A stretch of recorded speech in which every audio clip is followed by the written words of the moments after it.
Hadratul muhtaramin, para hadirin hadirat, wabil khusus para asatid, ahina billah, al-ustaz Sofyan, muassis Ma'had Darul Islah, hadirin hadirat yang pecinta Nabi besar Muhammad sallallahu alaihi wasallam.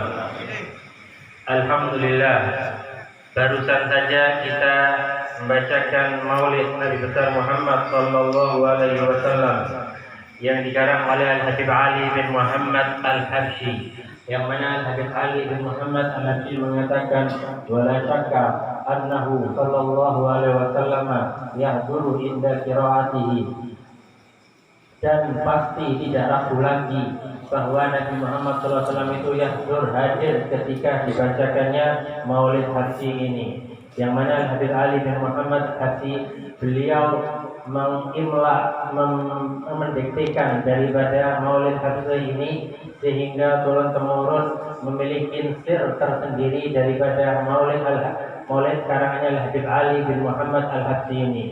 Seorang daripada Maghribi di Marukuh sana itu sering mimpi Nabi, sering ketemu dengan Nabi, dan dia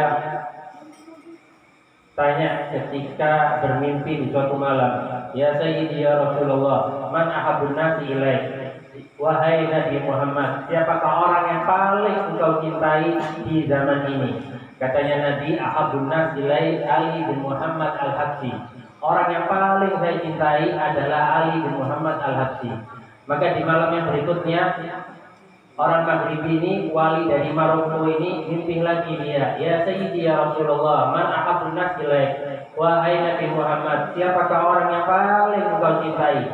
Katanya Nabi, orang yang paling aku cintai adalah Ali bin Muhammad Al-Habsyi. Kemudian begitu juga di malam yang berikutnya, tanya lagi, ya Sayyidi ya Rasulullah, man ahabun nas ilaik, siapakah orang yang paling engkau cintai? Ahabun nasi ilayya Ali bin Muhammad Al-Habsyi, orang yang paling saya cintai adalah Al-Habib Ali bin Muhammad Al-Habsyi. Dan ketika Al-Habib Ali bin Muhammad Al-Habsyi, beliau ziarah ke makam datuknya, yaitu Nabi besar Muhammad sallallahu alaihi wasallam, maka Nabi mengatakan bahwa ya Ali, anta wa qaumuka, engkau dan kaummu, orang-orang yang ikut dalam rombonganmu, jamaahmu, itu amalnya diterima oleh Allah Subhanahu wa taala. Meskipun sudah dapat bisyarah, kabar gembira dari Nabi Muhammad bahwa amalnya itu diterima dan orang-orang yang mengikutinya itu juga diterima oleh Allah Subhanahu wa taala, tapi tetap Habib Ali Al-Habsyi tawadhu, rendah hati ketika doa wa yang tuba amali bil akmalil makbula, dan mudah-mudahan amalku ini ditulis. Wajah kebala amali bil akmalil makbula, mudah-mudahan amalku ini ditulis termasuk amal-amal yang diterima oleh Allah Subhanahu wa taala. Padahal beliau sudah dapat bisyarah, kabar gembira dari Nabi Muhammad bahwa amalnya itu diterima oleh Allah Subhanahu wa taala. Kalau kita lihat, kita ini susah untuk diterima amal kita kalau bukan karunia dari Allah Subhanahu wa taala. Karena mata kita ini kotor dengan maksiat, mulut kita ini banyak maksiatnya, telinga kita ini banyak dengan maksiatnya, hati kita ini penuh dengan dengki, dengan iri, dengan hasut. Maka belum tentu juga kadang-kadang ada mungkin makanan yang subhat atau makanan yang nggak betul kadang-kadang masuk ke dalam perut. Makanya Syekh Umar Mubdar mengatakan, "Lau araftu anna tasbiha min indi tubbal." Kalau semua saya tahu bahwa satu tasbih dari saya, satu tasbih aja diterima oleh Allah, la dhayyatu ahli tarif bisalih. Maka saya bakal memberikan penduduk kota Tarim di Hadramut sana itu dengan makanan, dengan kambing dan juga memberikan dengan gandum. Kalau mengetahui cuma satu tasbih aja diterima oleh Allah Subhanahu wa taala. Oleh karena itu kita memiliki silsilah hubungan dengan Habib Ali bin Muhammad Al-Habsyi ini, mudah-mudahan kita nanti dikelompokkan di golongannya Habib Ali bin Muhammad Al-Habsyi dan kita diterima amal kita. Karena Habib Ali bin Muhammad Al-Habsyi ini betul-betul beliau cinta terhadap Nabi Muhammad SAW, yang mana kita ini diukur iman kita bukan karena ilmu kita, diukur iman kita bukan karena banyak ibadah kita, tetapi seberapa besar getaran hati kita ketika mendengar nama Nabi Muhammad SAW disebutkan. Ketika kita mendengar nama Nabi Muhammad, apa yang terlintas dalam pikiran kita? Ini adalah kadar iman kita, bukan ditentukan dengan seberapa banyak ilmu kita, dengan seberapa banyak amal ibadah kita. Lihat itu bagaimana Imam Malik. Imam Malik itu adalah seorang ahli hadis yang ada di Madinah. Itu segala sesuatu yang dicintai, yang berhubungan dengan Nabi itu dihormati dan dicintai. Segala sesuatu yang berhubungan dengan Nabi itu betul-betul beliau agungkan dan beliau taruh di atas kepala. Imam Malik bin Anas, gurunya Imam Syafi'i. Ini Imam Malik lahirnya di Madinah, tinggal di Madinah. Itu Madinah, kita tahu di Madinah itu panas. Tapi lihat Imam Malik untuk menghormati Nabi, karena beliau nggak berani kurang ajar di Madinah. Itu Imam Malik kalau di Madinah, selama hidupnya di Madinah nggak pernah naik kendaraan, nggak pernah naik unta, kuda, keledai, nggak pernah. Kenapa? Katanya Imam Malik, astahyi an atiha maudi'a wati'ati Rasulullah SAW. Saya malu kalau menginjak tanah yang pernah diinjak oleh Nabi Muhammad SAW. Sampai coba umroh seminggu, iya. Coba kuat gak waktu di Medina sana nggak pakai sandal seminggu aja. Ini Imam Malik nggak berani pakai sandal.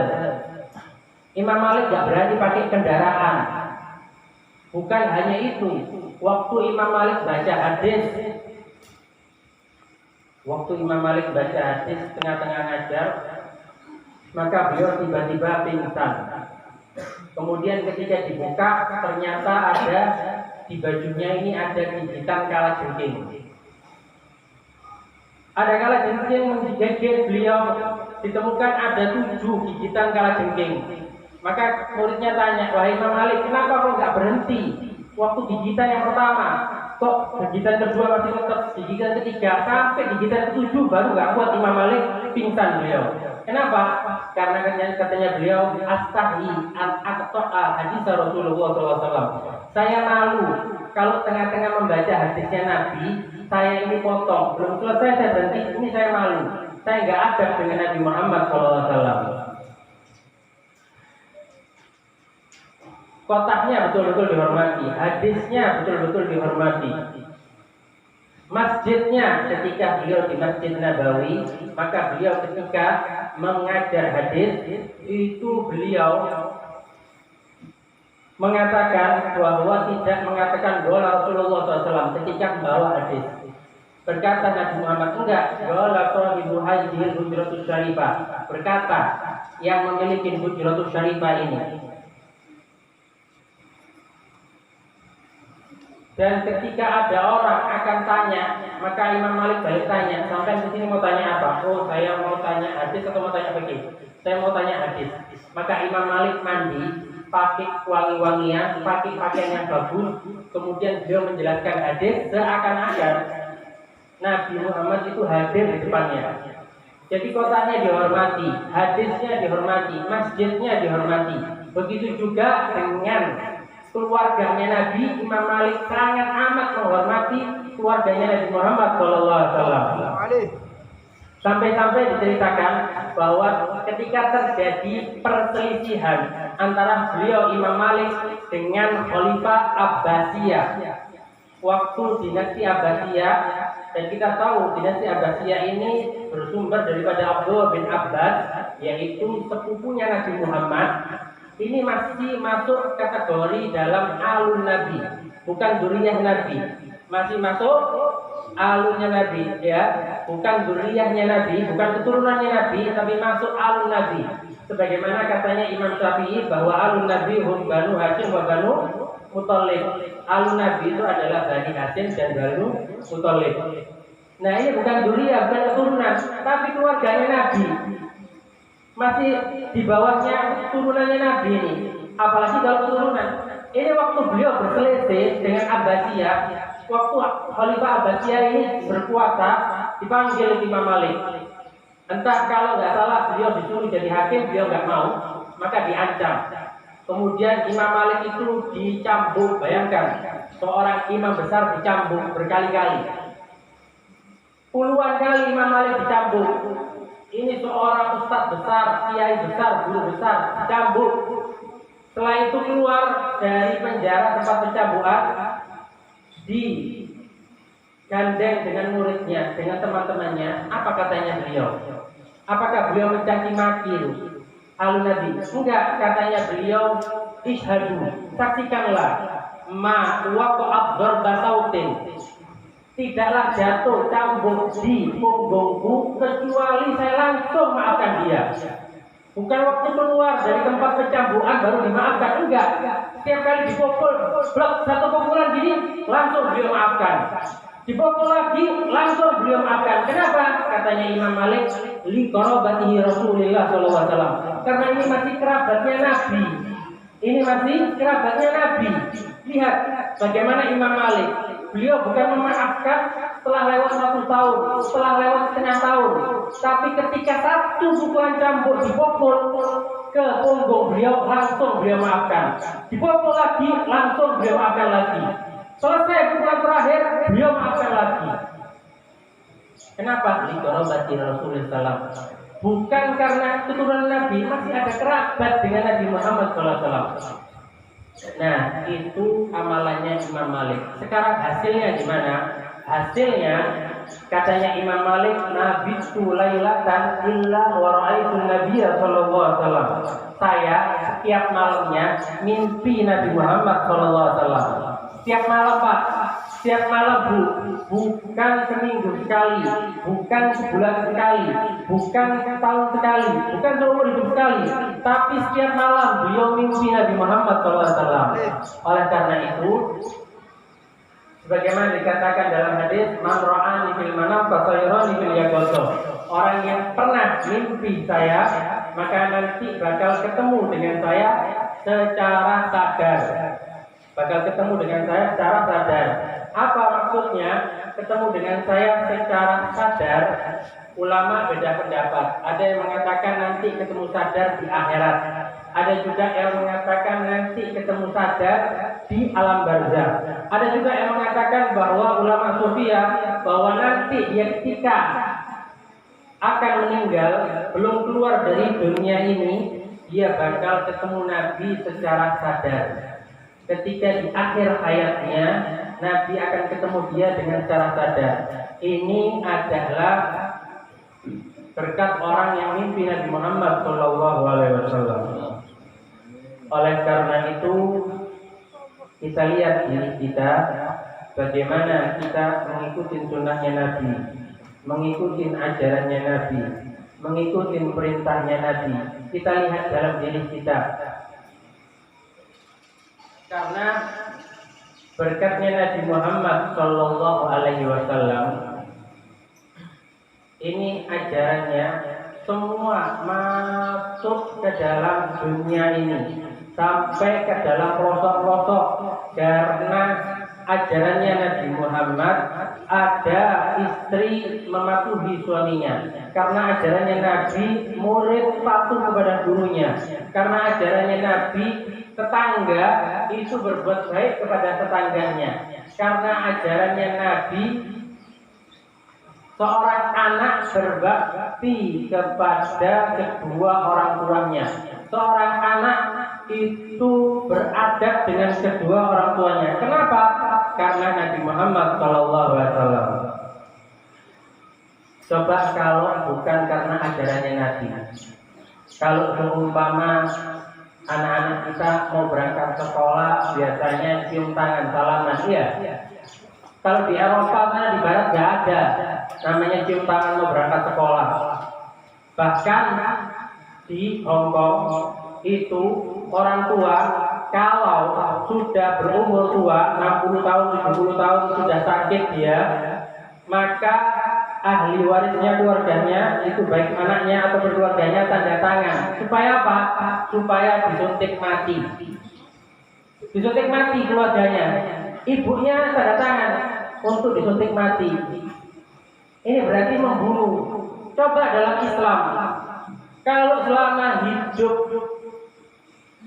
ibu saya, bapak saya, berarti saya punya ladang pahala. Jangan sampai ibu saya, bapak saya ini meninggal.